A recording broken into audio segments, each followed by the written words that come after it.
Is your savings just sitting there? Well, put it to work. A premium online savings account from PenFed earns way more than the national average, so you can get your savings working on earning you a vacation, or a new kitchen, or that fancy exercise mirror. Apply at PenFed.org/savings. Premium online savings account holders must agree to electronic delivery of account opening disclosures and monthly statements. $5 minimum required to open an account. To receive any advertised product, you must become a member of PenFed, insured by NCUA. PenFed's got great rates for everyone. Everybody take their hats off in respect. Everybody ready? I pledge allegiance to the flag of the United States of America and to the republic for which it stands, one nation, under God, indivisible, with liberty and justice for all. Okay. Now, drum roll, please.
Everybody. Over. No, you over. Wait, follow me. Oh, yeah.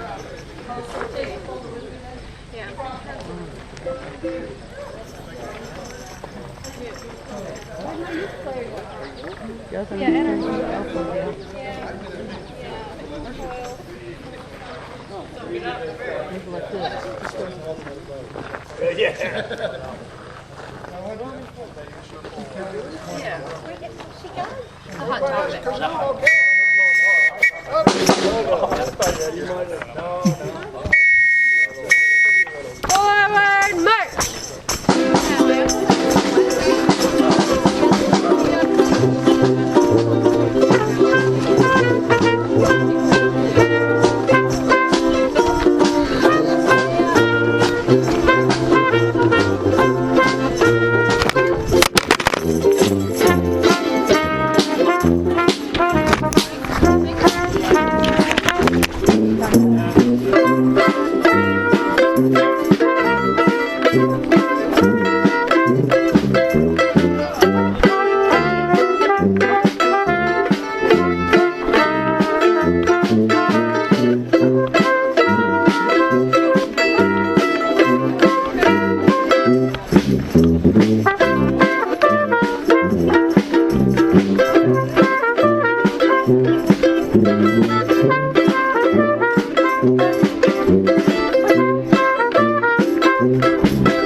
Tequila.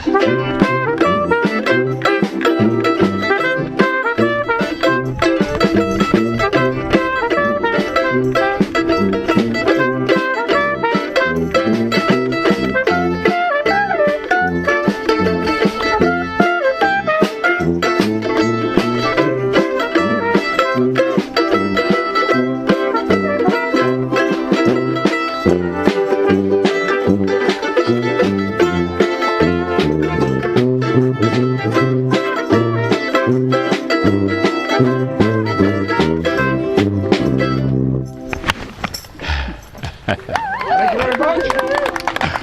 I'd like to present the Lucky Pluckers. That's a town right here. Feeling like lucky pluckers today. It's the Synergy.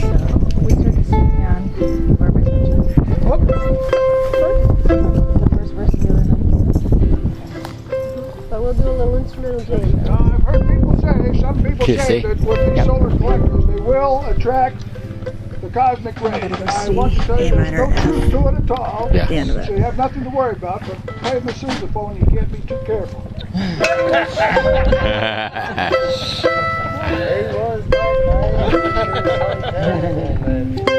I'm counting us in. 1, 2, 3, 4.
Action! Old MacDonald. Forward! March!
Roll up and Mary had a little. Mary had a little lamb.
Okay, good job, good job. Yeah. Mary had a little lamb again. Is this good? Good, We're still recording? Oh, it's still recording. That's weird. Cool. I better get my heartbeat. Okay, thank you all very much. That was Mary had a little lamb. Now we're going to do another version that may say Stevie Ray Vaughan. Ooh.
Thank you very much. I'd like to call on a friend of mine that I met during Grass Extravaganza, and he has something to tell us that he might share. Dave Roberts, would you step forward and say a few words about Kyrgyz Republic? All right. What would you like to know that I can tell? Well, let's see. You can tell the goat game. Oh, the goat game. All right, well, yeah, you can put me on the spot here, but that doesn't seem to be a problem.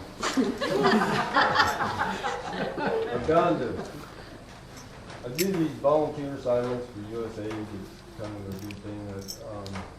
What I really enjoy about it is that, I spent a lifetime and I learned a lot of things along the way, and people taught me things, and they're still teaching me things along the way. And getting to the point that I think I know a little bit, and it's my turn. So I'm going back and sharing what I know with other people. And it's a heck of an experience. Especially if you know horses. I like to go to places with the herders.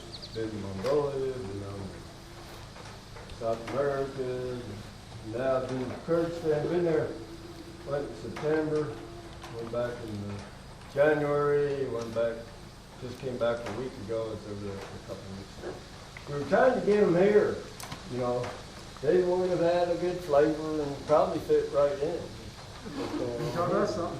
But to have to put them here, you know, they were a Soviet bloc state, and when that fell apart, it's really interesting. They lost their infrastructure. So you see modern equipment right next to donkeys pulling carts and hand cutting hay, and it's incredible. And I really wanted to bring it because the exchange between the farmers here and what they're doing was so little. It's amazing what they can do with hardly anything, put together contraptions to make things and fix things. Agriculture is somewhat similar, different place. Kyrgyzstan, I guess nobody asked where it was. Does anybody? No, you don't care. No, I'm curious. Kyrgyzstan, well, you know, Afghanistan, Iraq, and Pakistan, Tajikistan, Uzbekistan. I did not know all these. Stan means the land of. Okay, so it would be just like the land of the Iroquois or the land of the Navajo or the land of. So once you get that Stan out of the way, it's the land of the Kyrgyz, which is, you went off the Timney of India, you know, that whole part that's disputed over China, go across China, Kyrgyzstan's right up there, and then Kazakhstan, and then Russia. Mongolia is over here, and then Eastern Europe and stuff. So it's the furthest east of the stands, and it's a Muslim country, but they carry that rather lightly on their shoulders. So it's not, you know, you got to eat with your right hand. That's an important thing. Me being left-handed, that's very important. And but I'm into culture and stuff. It's a fascinating experience. There's a few foods that you don't, that they think are extremely, you know, honorable. Sheep head shows up. They cook the sheep head, and And then if you want to be really bonding with friendship, they give you a half an eyeball and the other person gets the other half. You know, so. But past that part, there's dairy, sheep, goat, horses. It's interesting culture. It's similar, and it fits like right into a lot. When we were in Colorado and stuff, they're different than Mongols. I've been to Mongolia a couple times. They're nomadic. They actually move. They live in actually move around. These folks live in villages, but then they go up what they call the gyros, which is the summer pastures, and they're big. I mean, it's mountainside. When the guys, the cavalry sheep herders packing around a pair of 8x50 binoculars as far as livestock, you know, bring it. It's interesting. I mean, we talk about grazing here in Laban, grazing livestock for a couple hundred years. They talk about it for a couple thousand. It's different. They burn manure. There's a whole process of how to trample it down to get the urine out, and they just cook with it to heat their houses. And I'm thinking now, we spend how much money into dairy storage and stuff, and we just burn it, you know? But there is some problems when you burn manure. There's a lot of particulates, and so you have air quality.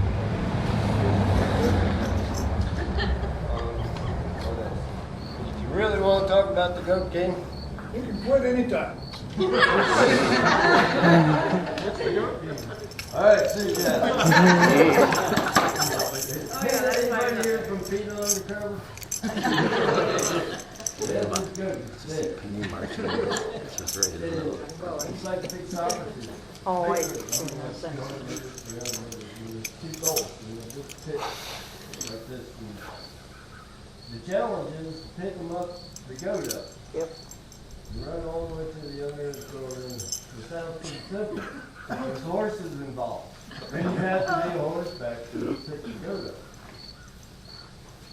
You never want to get in place with these guys on horseback. They come along and run, gallop, and pick that sucker up, tuck it up under their leg, and they run off, and everybody else kind of gets it, you know, they're pulling on each other, and they're underneath the horses riding that gallop. They get to the end, and the horses is going full throttle, right to the pit. He slams on the brakes, the goat and the rider goes into the pit, everybody, yeah! Rides off, gets back on, they're back in the place. It's hilarious. Don't think about the goat, you know, and everything else. It's not going to be an Olympic game anywhere soon. But it is. I mean, when you take them good and watch the ride, I mean, these guys. But, okay. Are we going to go into another hymn? National anthem? We're so excited about the Kurds coming that I sat away and I got the Kurd national anthem. And they didn't show that we got the music, we practiced it, we're playing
The musical portion of the program. We're going to dismiss the musicians with our thanks. And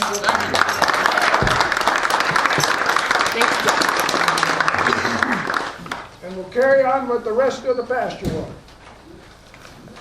Many of what people are wondering, what's the cure, the source of my success? It's 2 words. It's Janice Brown. She stands right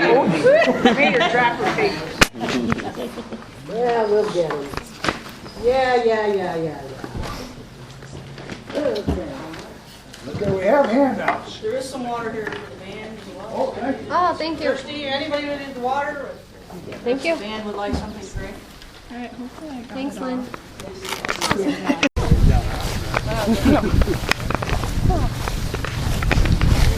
I haven't met you yet.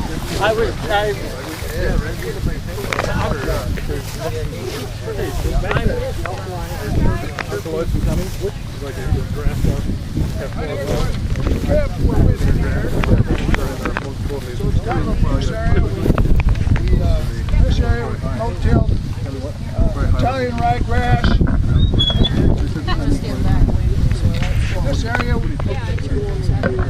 In this area where the calves wintered, there's an abuse area, so in this part we no-tilled Italian ryegrass and annual ryegrass. This is what we got so far.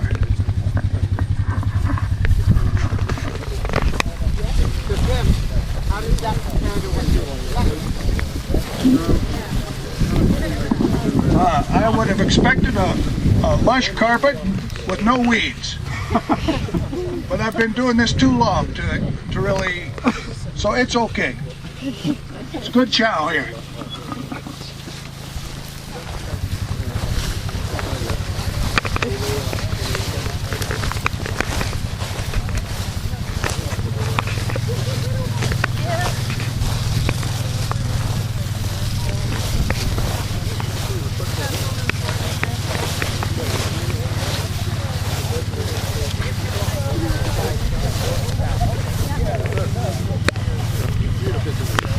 Now this morning we pulled the sprinkler out down yonder, down by the trees, and it's pulled itself up here. It's done. We're going to shut it off, and I'll demonstrate how easy it is to move it to the next location. Four-wheeler, please.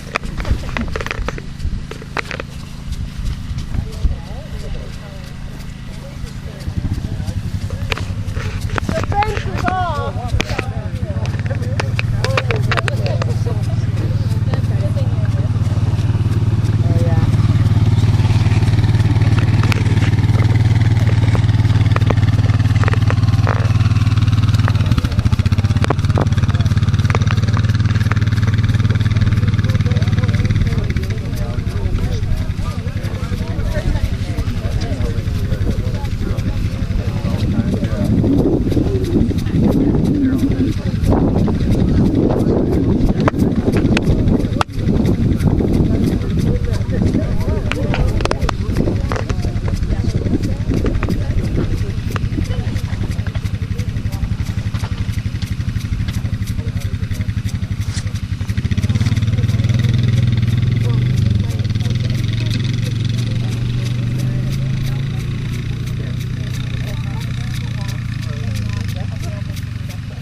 I'll give you a little talk. The water supply, and we'll cover it all through the course of today. The water supply is 1, 2, 4 ponds. Oh, we don't have to. All right. Water supply is 4 ponds. One is used as a transfer pond, and we'll go ahead and cover all this. It's just that it's dry and it's time to move the sprinkler. And even though we had only 2/10 inch rain, last week we had oddly 2 inches, thankfully. But the thing about irrigation is that you don't quit, because everything will get dry at once if you do. So you just kind of keep going when you have an irregular year like this of, generally speaking, none or not much rainfall. There are 2 ponds up high. He went over there. There's an underground 6-inch line, I think, that starts from up top and comes down here to the various places where we irrigate. This whole lower part of the farm is irrigated along with a couple fields on the other side of these trees. The water is runoff, springs, and then we have a small well down near that green structure there, which is the pump house, the well house. Any questions thus far? You've got power down to the Okay, all right, and the pumps, he'll go through this because this is his baby. The pumps are now powered out at the, let me see, out at the pump house. They're powered by the solar panels. All right, so there's an underground electrical line from the barn out to the pump house. He transfers water from that pond on up, and a good part of the water lowers the lower part of the farm by just gravity flow. There's enough pressure as it comes down. This one here, though, there's not enough fall, and so he does use over here a gasoline engine because it's too expensive to run electric line up this way.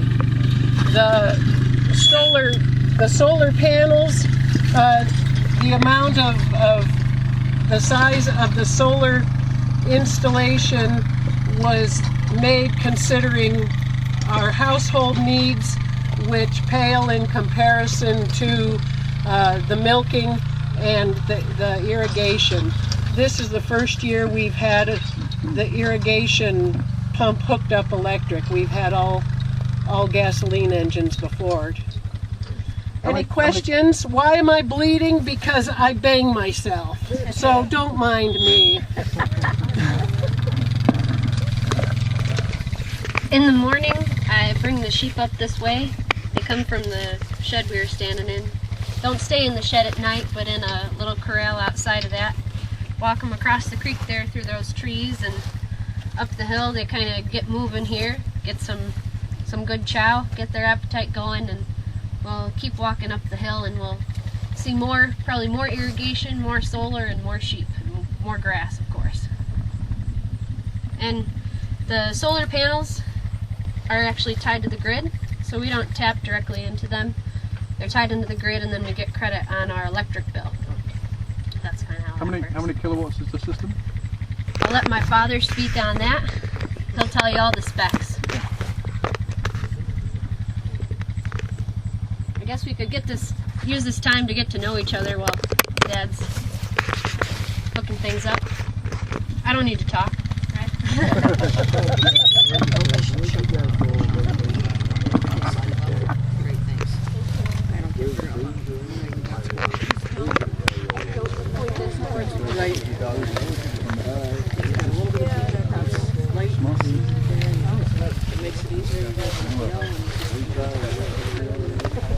So where are the sheep now? The sheep are a little ways. And would you like a cherry? Go to the driveway up there, along that tree road, just a little ways up.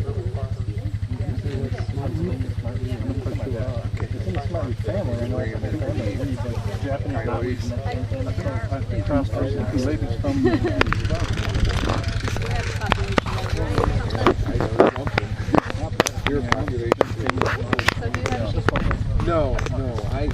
When I went into the grazing business, you know what this weed is? Some years ago, I was thinking about it. They were practically giving hands away. This was after the war incentive thing went bye-bye. Yeah, I've seen there's a whole bunch of stuff. Yeah, it's hardly sheep.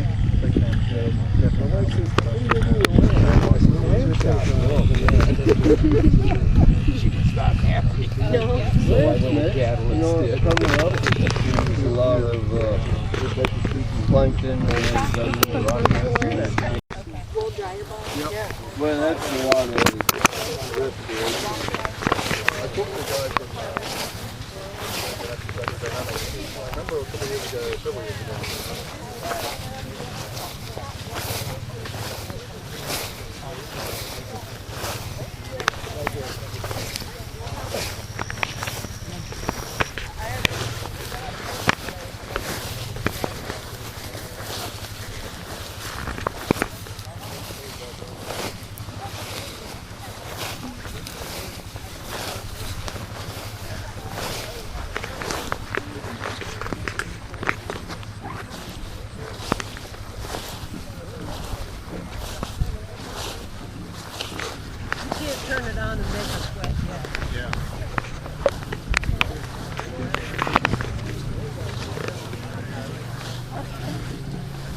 Yeah,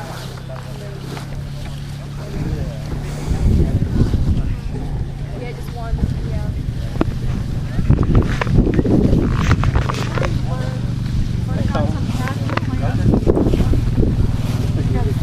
Get percentages.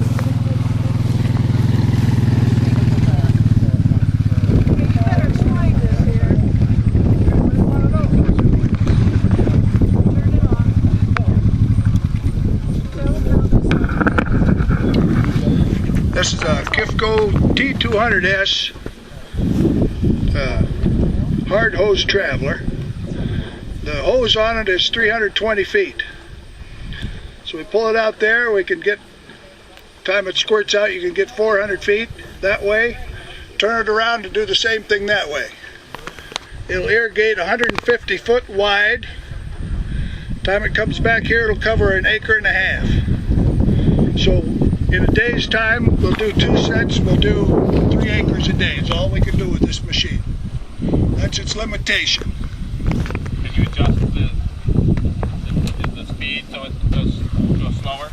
Yes, it has a turbine. It runs off the flow of water, turns the turbine that's geared down and turns that reel to draw the hose in.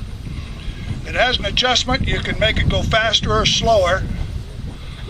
But I've just found a place I leave it.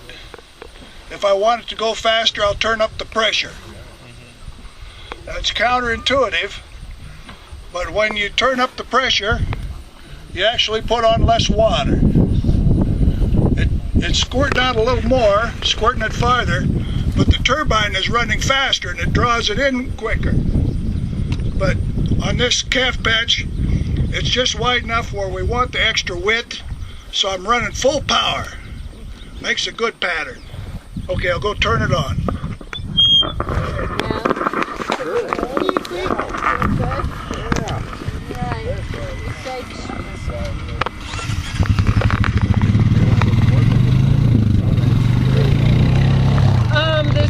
This 2-inch main line, he can roll up on his own. He's got like a cable spool, and he can roll it up on his own, or if I'm not being too contrary, I might help. It hangs from the loader bucket, loader spear, and I'll drive the tractor in a low gear and he'll roll it up. We also have some 3-inch, and that requires 2 people.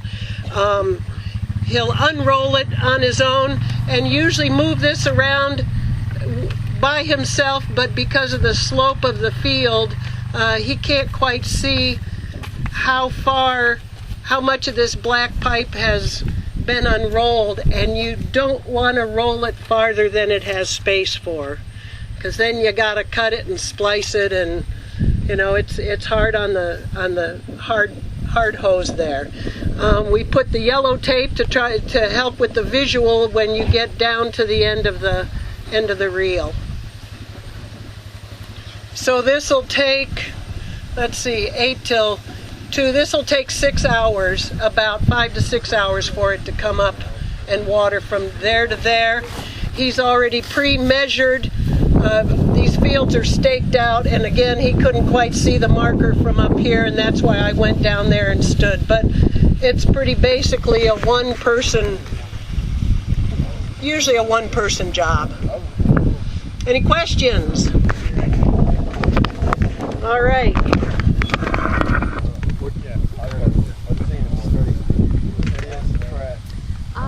Mainly soils. What's the ballpark figure on this apparatus? He's got the numbers in his head. We've got catalogs down here, because I don't remember. Okay, I was just asking ballpark. But he's got it. It's gone up 1,000 feet since we bought it. This is probably undersized. It would be nice to have a bigger one, but bigger is more, and at the time we had the money for this size. And the system when we bought this was smaller too. You know, we've just added on, I don't know, this might be the 4th year. And why do we irrigate? Because we came from out west. I was going to say, you used to get rain all the time in Birdsall, right? We used to get rain all the time, but we moved out here in '89, in part because it rains. Colorado.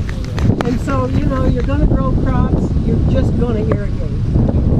And so he grew up doing that, and I did irrigating after I met him. And so it's just kind of second nature. Okay, now we have the water going. It's time to actuate the machinery. So step around here. Turn it off. She's been there for a while. I think she's doing well. She's publishing and all this stuff too. She was a greenhorn kid when I first met her. See, by the gauge, we're Some of running the other about services 76 that pounds have working fun pressure. teaching her. This is at the maximum for this But Heather could take care of little lathe herself. flat. It wouldn't go much more than that. But as I turn on the turbine, I think you'll see the pressure drop some. Because that turbine takes pressure away to cause it to work.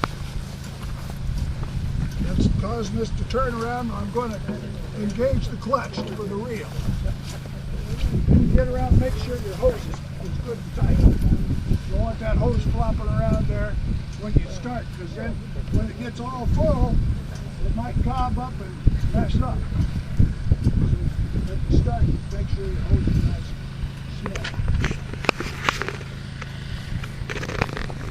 Good. Our feet are in the ground. Yes.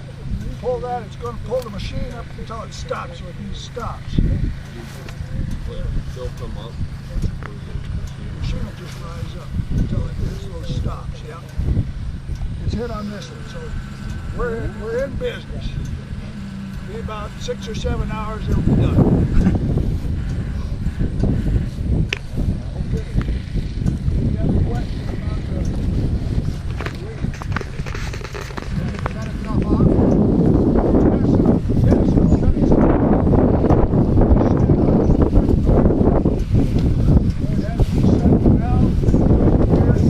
Smacks into this, and then it shuts off.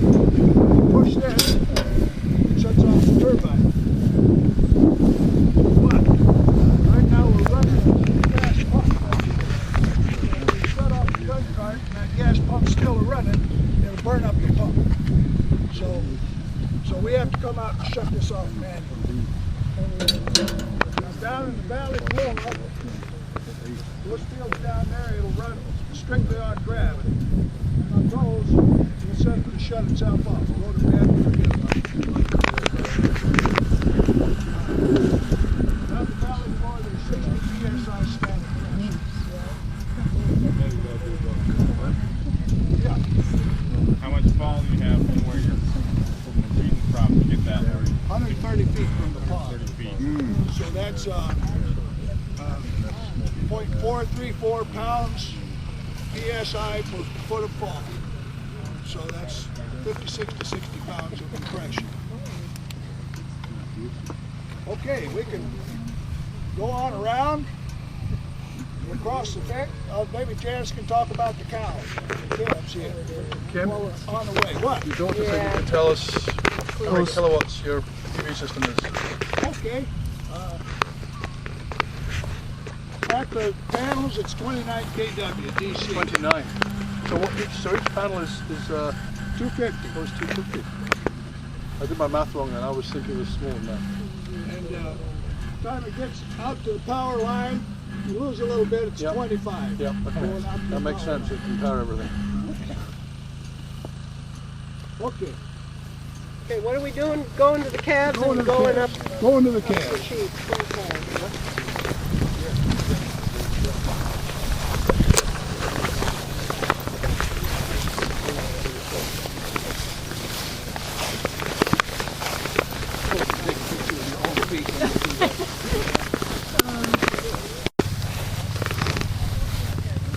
Okay, these are February through probably April calves. 15 heifers, 1 bull calf. Crossbreds, obviously. All but 3 were polled. Last year I went for polled semen.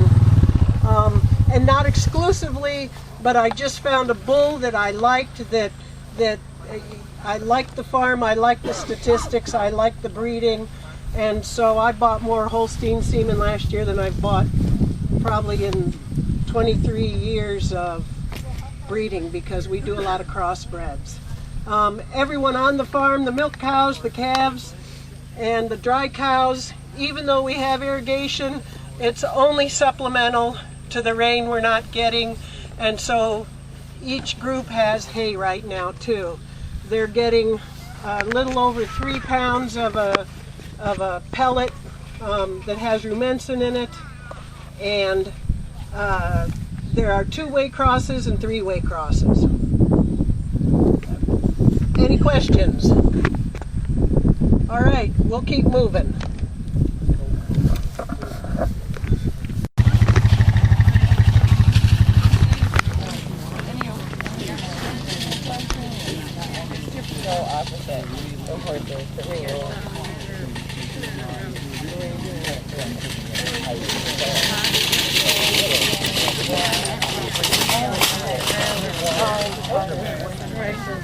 There's a swimming pool. Everybody in. And so I worked for them.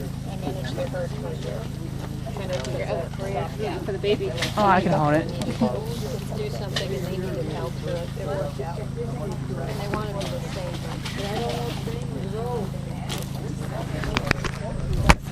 It's good to see you again. Now I'm going to want to not cook myself now.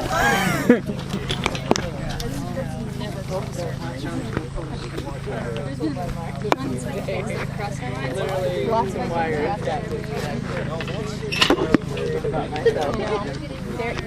Never.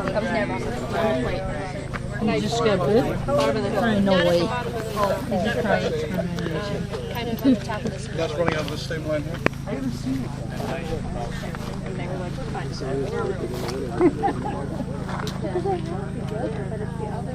They flew her farms. Yeah, they have another farm. So that's not the separate.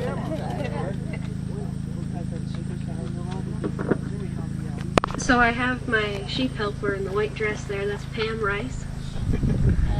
I'm a musician, and that takes me away sometimes, and Pam looks after the sheep for me. And I left for the Ithaca area last week and had her look after the sheep for a few days, and she brought them up from the barn there through these fields.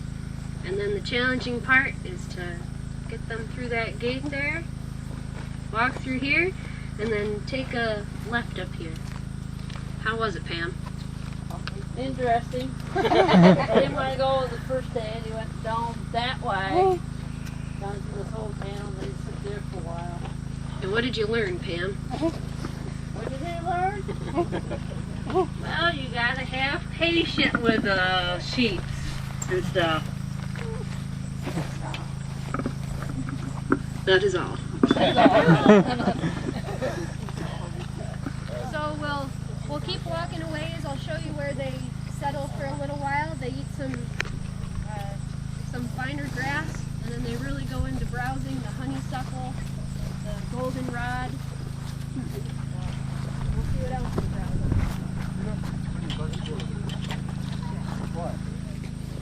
Coyotes! So why don't you put a dog or a donkey in there? No, it costs money. Gotta trade a dog. I have Feed a dog. Feed a dog. feed dog. Why is a donkey? It doesn't cost me much money. They don't eat That's very great, much though. food at all. They eat all the food.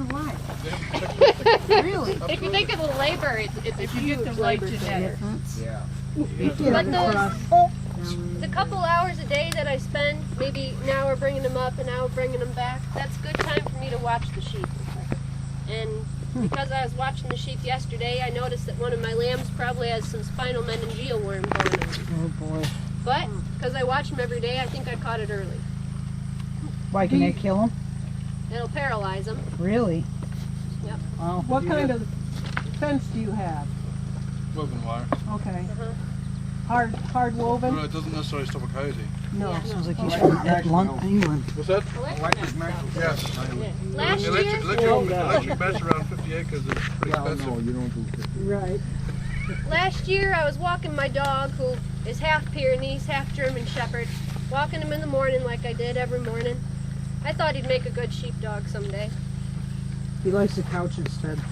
We were walking down this driveway here, and I see a coyote out there looking at my sheep. I was leaving them out at night with electric fencing, a good solid fence with a mirror on it.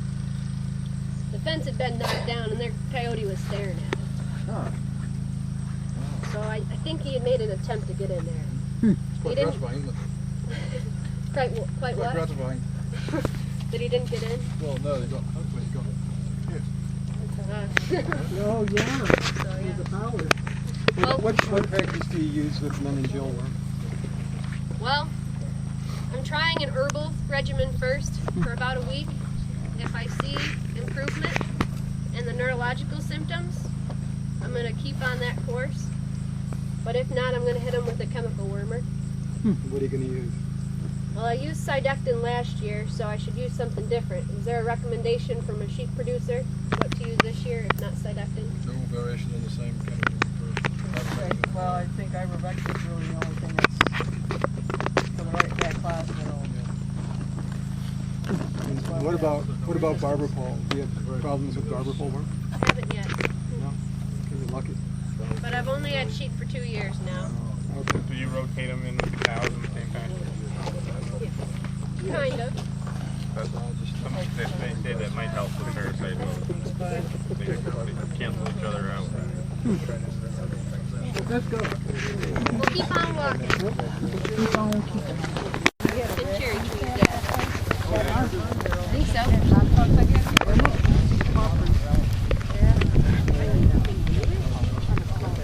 That tree's been there a long time.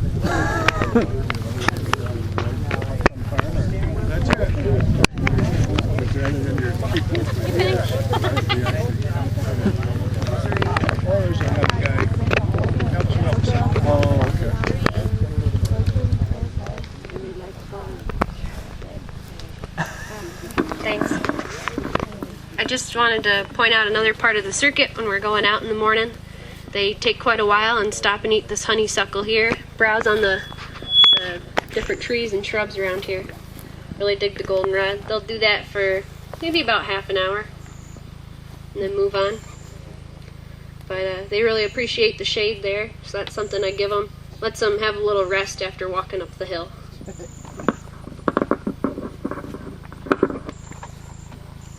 We'll keep going.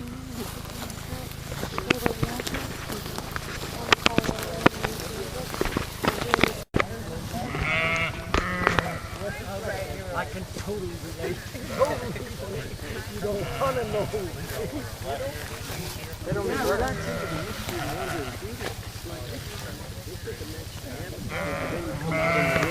well, maybe it's not. You know. Then when I worked out there, it's like 10,000 of them. It's like, what happened to my head? I know that too.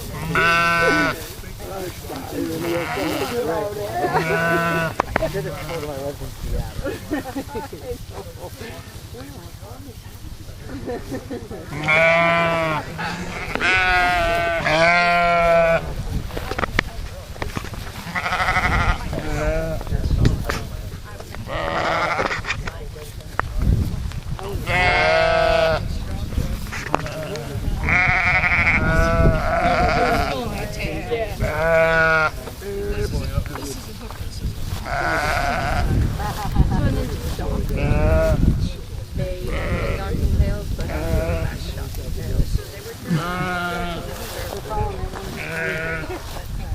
Come on.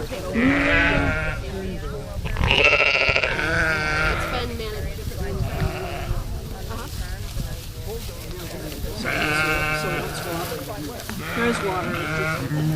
I looked at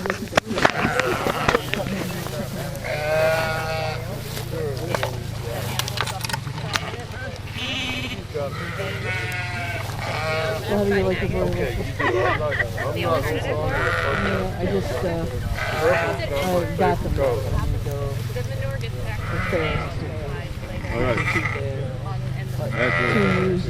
It's really easy to tell the later color, but it'll throw you sometimes. I don't think I see one of the people down there. Yeah. No, dead giveaway to fortune grass. I just need bigger. The shovels are just too small. Most of them are round. I'm doing a job. I need to keep them at these. Fortune grass is flat. And you're standing on To market. a lot of the sorts of no other forage grass in this area.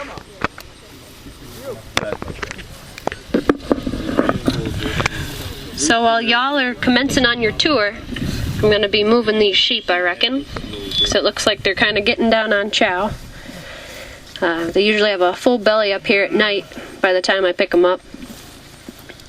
Ideally, I'd like to bring them up here in the morning and have them ruminate up here and then take them out to somewhere lush and green to get their appetites going again for afternoon grazing. But I do what I can. So when do you lamb? This year I lambed in April and May. Sent the first lambs to market a few weeks back. Where'd you send it? The Bath Market. Canandaigua. So it's a drive for us. Yeah, I'd prefer not to put my animals on a truck. But again, I do what I can. So how did you haul these last week? They got on a truck, went to Bath Market. So you'd rather finish them and sell them off your farm? Yeah, I'd rather sell them off the farm. I slaughtered one of my own rams last year and I saw how unafraid he was, and I like that. But this patch here, this paddock, this pasture, has been treated differently this year than any other year that we've been here, so far as I know. Our cows got out on a stormy day, got freaked out, went to the neighbor's place, and through the course of events, we had to put up some permanent fencing here, and we can't have the cows here until we're done with the permanent fence for the cows. So this has gone ungrazed until, maybe beginning of July. No, around Pam's birthday. That's when I brought him up here. When was your birthday, Pam? July 19th. Around July 19th, the sheep started on the eastern side down there, and they've been working their way up. A paddock of this size has been lasting them about 3 days. We've had to haul water for them, and we brought that from the barnyard down there, but it is pond water. Put a little bleach in there to keep stuff from growing. So Emma, what's your criteria for when you move the sheep? When their bellies start to not look so full, or before then, we can go and walk in there if you'd like. You said that one more day in here? I was planning on keeping them here until So you tonight. The sheep, the animals more than the grass itself? I walk out there and I kind of weigh them together, yeah. I know what they eat, and let's take a walk out there. We're seeing grass. Lots of Grass. I don't know my species very well. Help me out. grass. And the majority of it's orchard grass in here. Yarrow. That's common velvet grass there. Velvet, okay. Few things, I guess, I can say, for instance, Timothy. There's a fair amount of timothy down below coming up through here. When you look at a pasture like this, and we're talking a little bit, when do you want to move them, when do you don't? This is really good, and each time you go through a pasture, you should look at it in a different way. You've let this grass get very mature, which is excellent for the grass. It's rested, it's really got a good root system in here. We were talking a little bit just now about understocked and overgrazed. A lot of people don't understand that term. I always think once you start figuring that out, you're starting to understand grazing a little bit. What happens is the animals come up and they graze a little area of the plant. and then whether you rotate them back or something, then they'll come back and they graze it. The rest of it gets too stemmy and low digestibility. So they keep hammering that same grass that's young. And that's how they plant. And then you get the palatable plants smaller and smaller and weakening. Here, at this time, you're doing exactly what you ought to do in a pasture like this. You're going to move them depending on what your stock looks like. You're not going to hurt the grass. I mean, it's healthy. It's done a lot. If this thing was overgrazed and overgrazed and overgrazed, yeah, then it's time to move then. But in this situation, you're more interested in what your stock's doing. And when they start showing like they're not, you know, the room and fill's not there and stuff, and they don't look like they're doing, get them off of here. And then, depending on the season, this would be good to come in and mow, because that's going to get everything down again. All this wolfy stuff that they won't eat, get it all down and then clip it close. You're not going to hurt the plants. When they're done, that way everything that grows is going to be new growth and it's going to be young. Depending on rain, 30 days later or whatever, setting up for the fall basically. So you have a real nice, lot of green, a lot of good stuff for them to eat in the fall, going into winter. So with that, you know, we advertise going, you know, 15 days here, move and move and move. But I want to get more towards what's this particular paddock need? What do you want to do with it? Do you want to rest it a long time and restore the good stuff? You know, there's a lot of seed heads in there. There's Timothy. Your orchard grass is already shattered out. Coming in here and having them trample it after a rain or something, you're going to reseed. So getting past that mentality of, you know, we grow it up to 8, raise it down to 4. That's great. But there's so many other techniques depending on what that pasture needs and what your animal needs. If you have, you're trying to fatten your stock, you want a lot more energy in your diet. You want a lot more, you know, seed heads are fantastic. What, you know. How much grain per acre? Yeah, that's right. I was about ready to get that. Grass fed is a misconsumer because you can come in here and eat seed heads. We called it creaming. This is nothing new, folks. What we used to do is cut our hay in the hay meadows, and all the little places along the riparian area and little ditches you couldn't get in, you had mature grass. And then you run your yearlings or your calves right after they were weaned and you creamed it. And they would go along and they'd spend a week or however long in, how big it was, do nothing but eat seed heads. And them calves were putting on 3 pounds a day. Afterwards, you get them out and you sell them.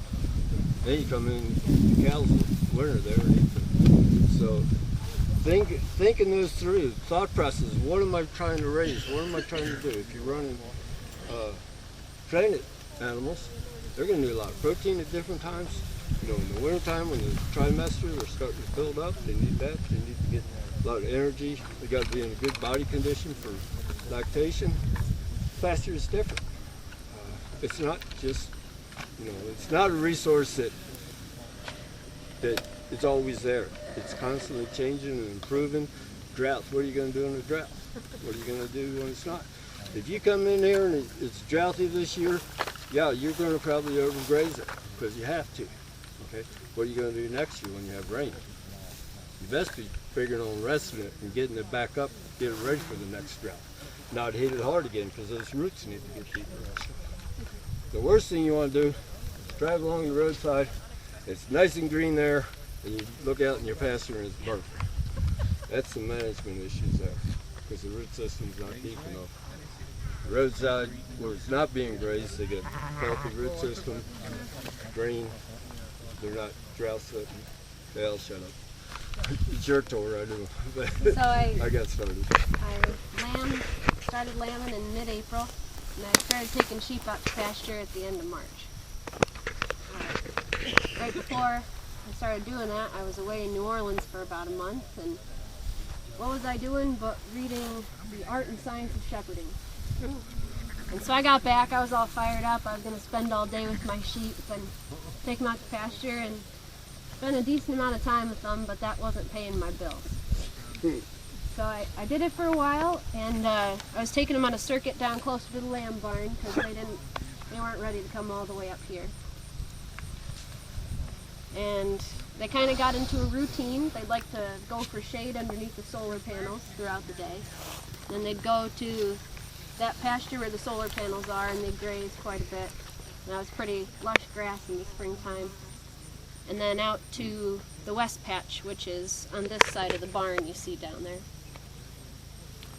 And there's also another patch down there, Apple Alley. They like to have their lambs there if they could. You could see the barn from there. So I look at grass, I look at sheep, but I think a lot about sheep behavior as I make my decisions. And that's been fun to watch in real time. I haven't read much of the book since I started doing it in real time. But it's all been sinking in. And I'll entertain questions, but that's all I got to say about the sheep right now. So. Question. I think this could be to anybody that knows, but what do folks do to manage thatch buildup in pastures? Thatch? Yeah, so some people call it trash, but just builds up dead litter layer that I think can suppress growth of new stuff. I know out west they burn it, but we don't burn stuff here. Well, we're looking into that part, but thatch is usually what's your rhizomatous species. Bluegrass, you're getting thatch. These, you're just getting residue that breaks down and stuff. So that's the the residue will just break down in this scenario, right. Places where it's and thicker, this it's not a concern. The thatch is more, well, it's your lawn, you know, everybody goes out there and aerates it because what they're trying to do, break up that thatch, because there's so much dead material, it's suffocating it. So, burning works great, you know, but Moisture. we're looking into just the legality and permits, and they're burning them in Pennsylvania. Oh, they are? Yeah, they're using it for burning. We're looking at it. I mean, the prescribed burns is different than setting things on. And you guys think of burning, you know, a grass burn, especially on bluegrass, it just creeps along and it's like this high, and you know, you just step over it. It's not a, it's not a crown fire in a conifer forest, you know, it's all different. So it's not a hard thing to do. We burn ditches in Colorado every spring, you know, with a bucket of water and a rag, and you can do just fine. So somehow to thin it up, run a harrow over it, do something, even a light disc, where you're not really tearing things up, but you're just scratching this one, just getting some little extra air in there so they can rejuvenate. You know, the trade-off between burning and residues, you lose a lot of residue, which would be organic matter and stuff.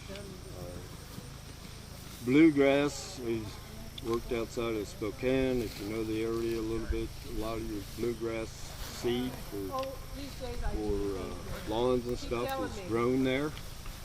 And every fall they set it on fire. Every fall everybody in Spokane gets upset because it actually stimulates the grass to produce seed baby. And so when used right, it's a good thing. Yeah. Okay, we're walking this way. Thanks, Lynn. Well, I lied. I didn't think we was going this way. We're walking that way, Dad. I didn't tell all the truth. No. Get around well, yeah. I don't know. Dad, that's not such. There's not a gate over there, Dad. Take it down. We need to go this way. Okay, Dad. There's a.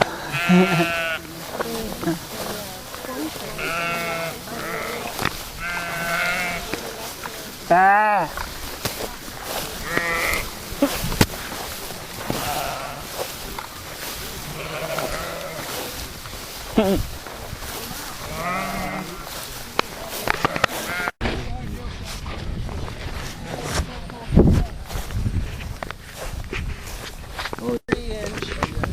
And so just by virtue of soil type and gravity flow, it will water this piece.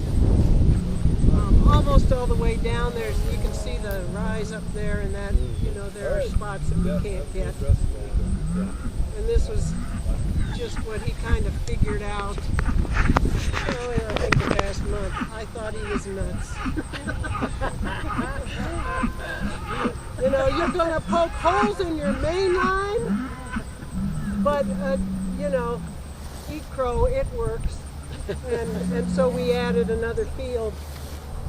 This top part of the farm is not irrigated. It could be. There's a pond just up here where you see this group of weeds, and then there's a very large pond on up beyond which we won't go to because I think we're pressed for time maybe. But from here on down, the rest of the farm is irrigated. And just for the fantasticness of it, he's got it spraying up high so you can see, but he does roll it down so that you don't lose that for evaporation. Just for demonstration purposes. Just for demonstration purposes. This is what I live with. This is awesome. So what we're seeing in this field, the additional greenness and growth is what is in contrast to what's just up on the hill, which is not irrigated. Absolutely. So that's our control versus what? Well, this is part of the control. We have the breeding age heifers up here with a bull. They follow the milk cows to some extent. As the dry weather became, as we became more entrenched with the dry Trying to cool down. Yeah. Quit clipping for the most part. So that we quit clipping. There was one milk cow grazing up here since then, and then we moved the breeding age heifers up here. Again, they have hay. We hate to hammer it like this, but you know, the feed's not out there, so we'll be selective with what we hammer. It's abuse. What do you want to do? There's a whole top line. There's 6. Well, we call them 7, but there's 6 paddocks going all along this top tier here. Different levels of leftover. A couple of them have been clipped, but again, the clipping stopped when the rain just continued to be stopped.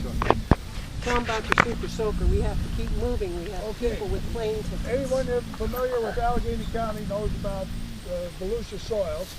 It's a shallow layer of clay underlain by a fragipan. So I discovered from a leak in my cow watering line that you could see that move down there and the wet would just spread out like that. So we put this in, it'll saturate this top, and then it'll go underneath. Water that grass underneath, and just the green swath will just come down the hill. It's a beautiful thing. Down you can see in that lower level where it's even gone under the road. It doesn't go over the road. Under the road, it watered that lower section down there. If you're hot, stand here. So, Jess probably told you this is just for display. We're probably losing half the water up into evaporation. When all the company leaves, I'll flip that over and shoot that water right down into the ground. But if you put a large strip of black plastic right down, we can slip the slide right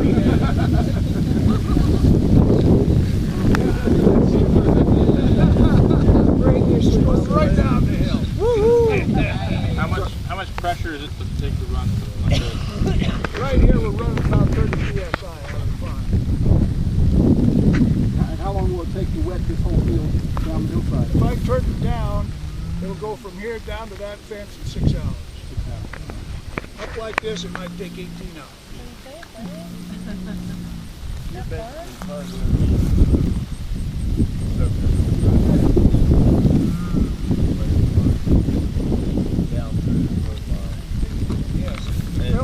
It's off, Casey. Okay. Build the profile and then drive that track. Right. Okay, right. You got this where you got the red thing. How deep is that? Right about as deep as your fence was. I was going to wonder. Okay, that's all we got here. We got to keep on going. Okay. So down here. Holy. Feels good. We're gathering up that spring fed stream. Pumping it up the hill to the irrigating pond.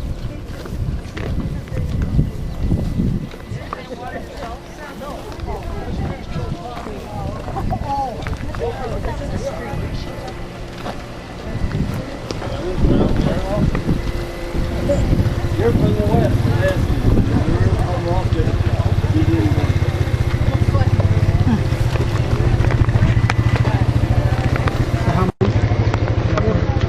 Let's go and hold half of it.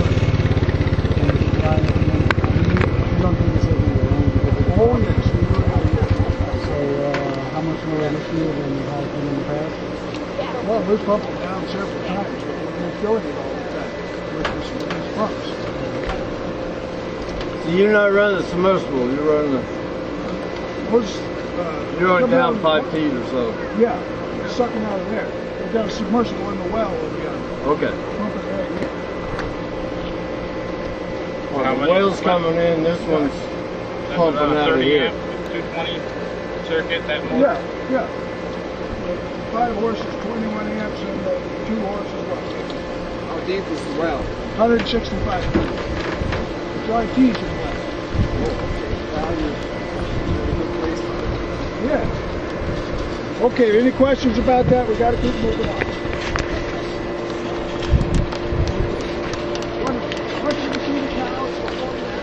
What's the production of the water here? I'm just gonna go in and get some water in the drink. Yeah, mine. This is just well water. Well water should be good. Yeah.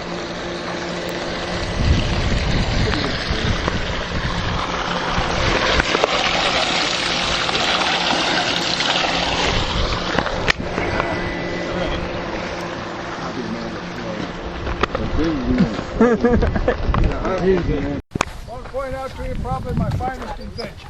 That was your soaker hose. This is not a finest invention. This is a rut buster. A rut buster. If you winter outside and you're feeding your cattle, you get a muddy condition, you're going to leave some off in ruts. Well, how do you deal with that? I came on the idea of a piece of I-beam like this here, and drag it behind your tractor, and it takes all the 60 horse four-wheel drive to pull it. I bet. And it'll get those ruts, knock them down flat so we can take the no-till drill in, but it rides right up over the grass. It won't harm the grass. Go down to your strap guard, slip beam really. The wider the better, because if you get them too narrow, you go along and chatter. That's for like I'm going right there. About 3.5 miles an hour with that. As a whole farm, that's the best area. Yes, 12 feet, weighs 1,300 pounds. Why don't you pick up one end? Let's see if there's any snakes in there. You do one, then you do the other. How's that? I'll watch it first. So the last bit, right now we're milking 40 cows. We'll go between 40 to 50. We kind of try to be seasonal, but we break our own rules. But everybody's fresh. We had 3 cows in June, but the rest of them were February through May, and then the dribblers. Right now, they're milking 60 pounds. Yes, we feed grain. No, we're not organic. I don't know if that was made clear. I just checked our components. We're always a month behind. Our components were 3.64 fat and 3.13 protein. We've got a lot of mixed breeds, and even if you start mixing and throwing Jersey in, you don't bump those components overnight. It takes a bunch of years. We've been crossbreeding for, 23 years. There's 2-way crosses and 3-way crosses. There's super mutts in there, and they're all our friends.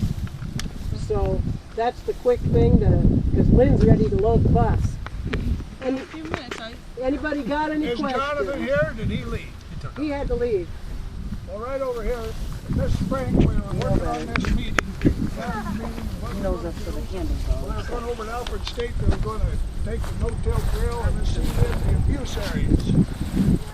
Well, I said, I'll do the same thing as you're doing. What do you recommend? I said, annual ryegrass, orchard grass, meadow fescue, and red clover. Put it on 60 pounds the acre. Well, I got the seed and I went to planting my drill and only put on half that, the way it was set, which was fortunate because that meadow fescue was over $3 a pound and that was gold-plated stuff.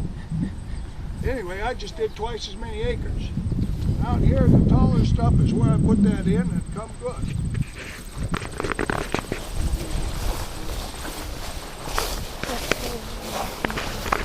Tall stuff in, we had fed with the feed rings and hammered the ground pretty hard, so there was bare ground that took hold good. And, Dave can probably tell us what's the difference between the annual ryegrass and the meadow fescue. Well, I can tell you what the ryegrass is. I'm not really keyed in on meadow fescue.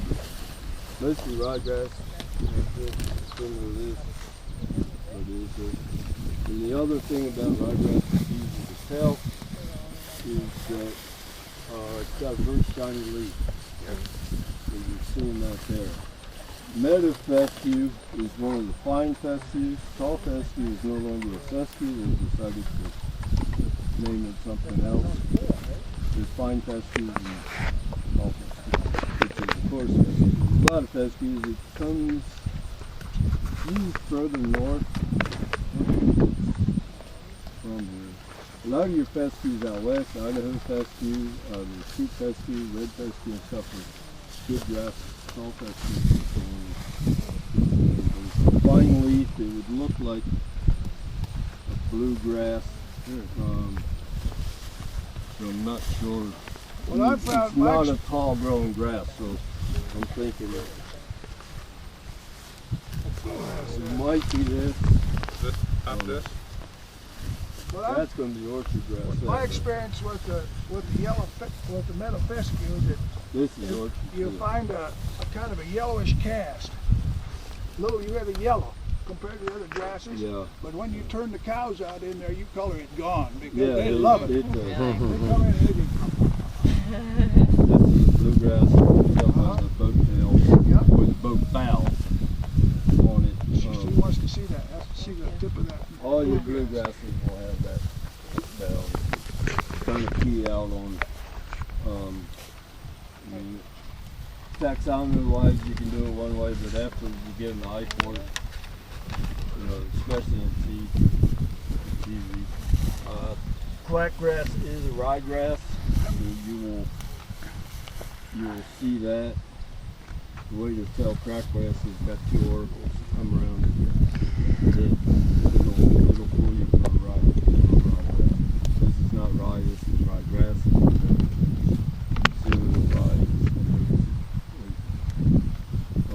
Lots of nutrients in these ryegrasses. There's perennial and annual. Italian rye is an annual.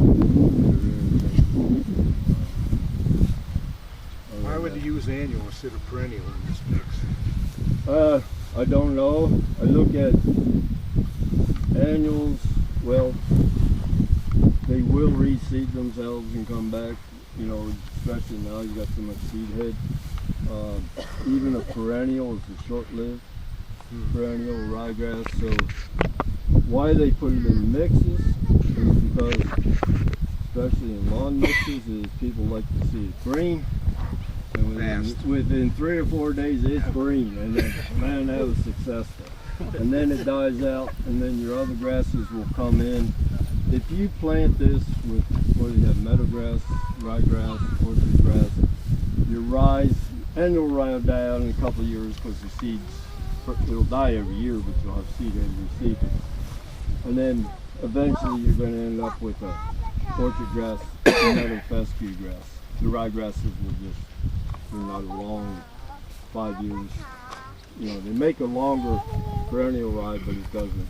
It's not long lived. It's high in nutrients, so it's desired. Fred might know a little bit more about this, but it is related to tall fescue, and it does have endophytes in it, but they're more friendly to them than the ryegrasses. So, see, I got that right. But yeah, it's interesting there.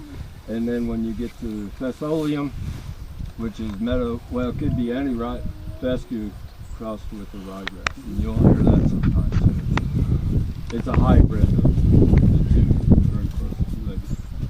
So that's a good way to scope the question. Thank you. We ended on grass. That's where we should end up. That's what this conference was about, wasn't it? So yeah, that's good.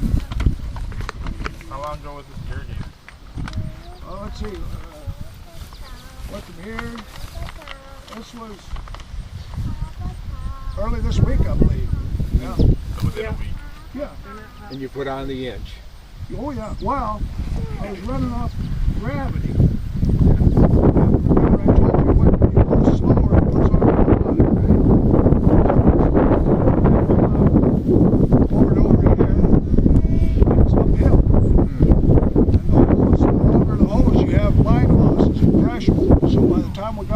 Side, the machine was going very slowly. I wasn't surprised when I put in 2 inches over on that side. But it got the job. What's your cycle of before you are back to irrigating the same spot? Well, if I do 3 acres a day, I can do 21 acres a week.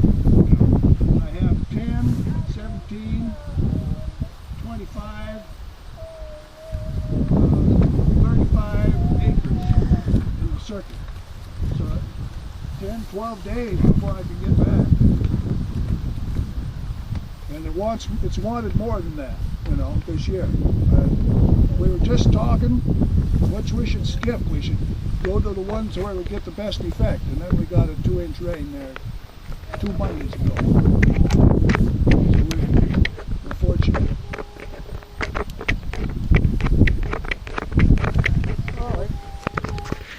Thank Kim and Janice for allowing us to spend the afternoon here. I think they're probably busy with some of you who drove who want to stay a little bit longer. I don't know. Hopefully it wasn't somebody who was riding the bus that missed their plane, or was that somebody that left? Yeah, don't know. Melanie, did you figure out the answer? Oh, the calculator said it can't go that high. It gives the answer of infinity. It's been bothering me about, I have little stubby legs. And if I figure if I walk a mile, it's going to take me 2,112 steps to walk that mile. And you think it's easy, but each time you pick up your foot to take a step, say you could step in any one of 8 directions, like this. And when you do take that step, those 8 possibilities collapse into just one possibility. And so, you think I've made it so far so good, but then to take your next step, another realm of possibilities just sprang up. And then if you consider the possibilities of all the ones that you didn't take, I asked Melody, because she's a graduate of Alfred University, to figure it out, what the possibility, how many zeros, and she said you couldn't get it on the calculator. Oh, it's over 2,000 zeros. Yeah. So to just walk a mile, the decisions that you have to make, and the universes that you create and destroy and create again, how can you even get up in the morning? You just have to wear that aluminum helmet. That's why I got it. I knew there was a reason. Okay, so let's create a few and let's destroy a few. Let's go.